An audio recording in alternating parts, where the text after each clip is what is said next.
Hey everybody, Dr. McNamara here. Now today I'm going to talk about one of the most fundamental movements of the human body, and that is the hip hinge.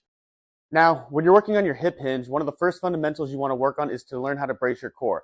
And the way you're going to do that is expand your stomach outward, and you should feel contractions in both the front of the abdomen as well as in your lower back. Okay? When you are fully braced, you then want to work on lumbar, low back extension, and then kind of lock your body in that position. From there, you're going to start to hinge at the hip, and the primary movers of this movement are going to be your glutes contracting eccentrically on the way down, and then your hip flexors contracting concentrically on the way down. And then the exact opposite is true on the way up. So the glutes start to become a concentric contraction, and the hip flexors are the eccentric contraction.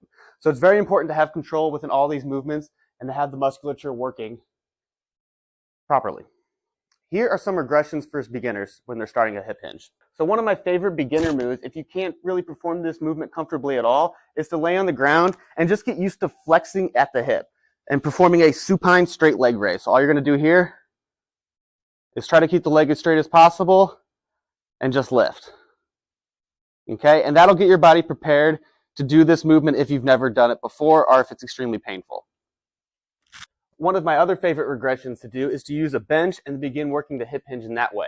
And what I like about benches that can incline is you can change the incline of the bench as you progress to get more into a flatter type of surface. So for beginners, start with a good 45-degree angle or so and just work on bringing your chest to the pad. Really focus on extending in the low back, and then those glutes will start contracting as well as the hip flexors. As you get better, you can start lowering it and lowering the chest that way.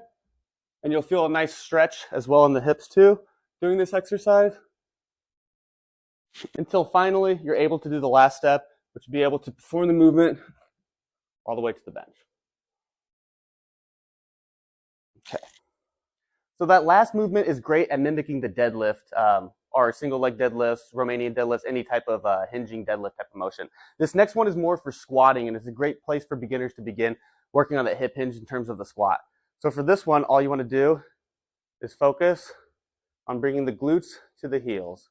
So these are just kind of kneeling squats, but focus on those same fundamentals, keeping the core braced, working on that extension in the low back, and just focusing on that hip hinge.